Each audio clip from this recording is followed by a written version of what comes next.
जय श्री कृष्णा। यह है श्रीमद् भगवद गीता के अध्याय 14 गुण त्रय विभाग योग प्रकृति और पुरुष द्वारा जगत की उत्पत्ति।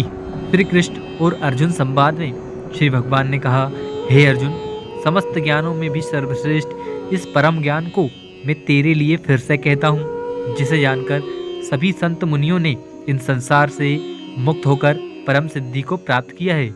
इस ज्ञान में स्थित होकर वह मनुष्य मेरे जैसे स्वभाव को ही प्राप्त होता है। वह जीव ना तो सृष्टि के प्रारंभ में फिर से उत्पन्न होता है और ना ही प्रलय के समय कभी व्याकुल होता है। हे भरतवंशी, मेरी है 8 तत्वों वाली जड़ प्रकृति ही समस्त वस्तुओं को उत्पन्न करने वाली है और मैं ही ब्रह्म रूप में चेतन रूपी बीज को स्थापित करता हूँ। इस जड़ चेतन के संयोग से ही सभी चराचर प्राणियों को जन्म संभव होता है। हे कुंती पुत्र, समस्त योनियों जो भी शरीर धारण करने वाले प्राणी उत्पन्न होते हैं, उन सभी को धारण करने वाली ही जड़ प्रकृति ही माता है और मैं ही ब्रह्म रूपी बीज को स्थापित करने वाला पिता हूँ।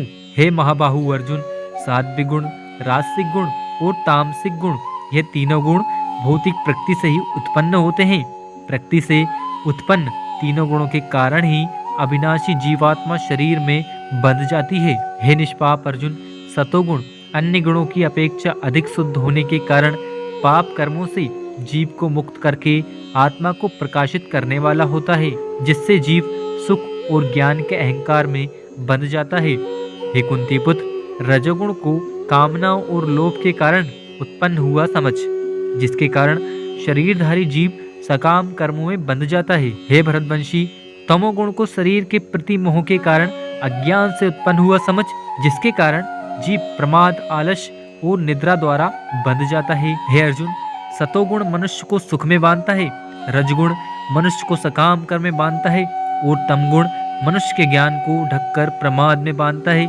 हे भरतवंशी अर्जुन, रजोगुण और तमोगुण के घटने पर सतोगुण बढ़ता है, सतोगुण और रजोगुण के घटने पर तमोगुण बनता है। इस प्रकार तमोगुण और सतोगुण के घटने पर तमोगुण बढ़ता है। जिस समय इस शरीर के सभी 9 द्वार में ज्ञान का प्रकाश उत्पन्न होता है, उस समय सतोगुण विशेष वृद्धि को प्राप्त होता है।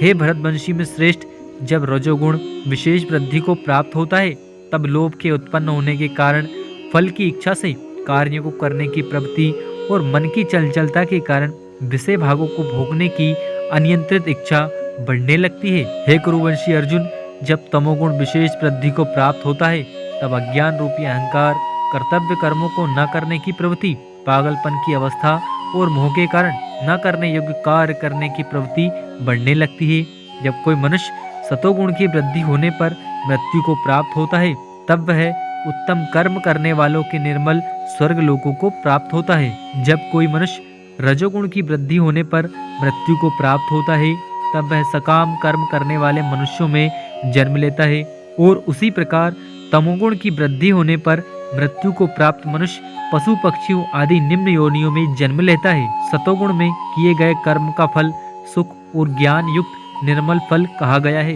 रजोगुण में किए गए कर्म का फल दुख कहा गया है और तमोगुण में किए गए कर्म का फल अज्ञान कहा गया है। सतोगुण से वास्तविक ज्ञान उत्पन्न होता है, रजगुण से निश्चित रूप से ही लोभ उत्पन्न होता है और तमोगुण से निश्चित रूप से प्रमाद, मोह, अज्ञान ही उत्पन्न होता है।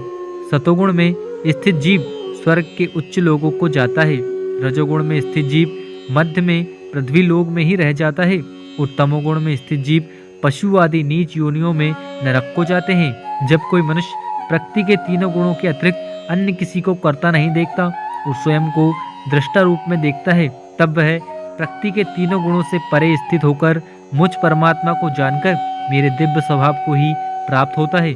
जब शरीरधारी जीव प्रकृति के इन तीनों गुणों को पार कर जाता है, तब वह जन्म, मृत्यु, बुढ़ापा तथा सभी प्रकार के कष्टों से मुक्त होकर इसी जीवन में परम आनंद स्वरूप अमृत का भोग करता है।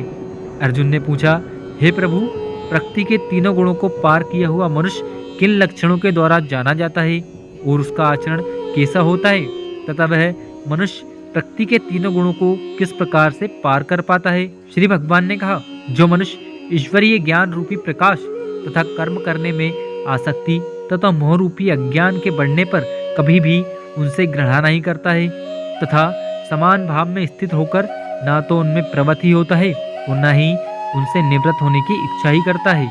जो उदासीन भाव में स्थित रहकर किसी भी गुण के आने जाने में विचलित नहीं होता और गुणों को ही कार्य करते हुए जानकर एक ही भाव में स्थिर रहता है।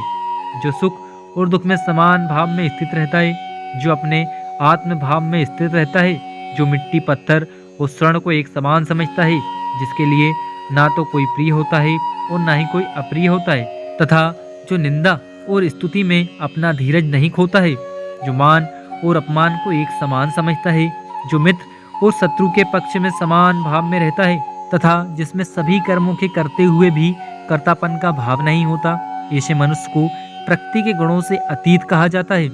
जो मनुष्य हर परिस्थिति में बिना विचलित हुए अनन्य भाव से मेरी भक्ति में स्थिर रहता है, वह भक्त प्रकृति के तीनों गुणों को अतिशीघ्र पार करके ब्रह्म पद पर स्थित हो जाता है। उस अविनाशी ब्रह्म पद का मैं ही अमृत स्वरूप, शाश्वत स्वरूप, धर्म स्वरूप और परम आनंद स्वरूप एकमात्र आश्रय हूँ। इस प्रकार उपनिषद, ब्रह्म विद्या तथा योग शास्त्र रूप श्रीमद् भगवद गीता के श्री कृष्ण अर्जुन संवाद में प्राकृतिक गुण विभाग योग नाम का 14वां अध्याय संपूर्ण हुआ।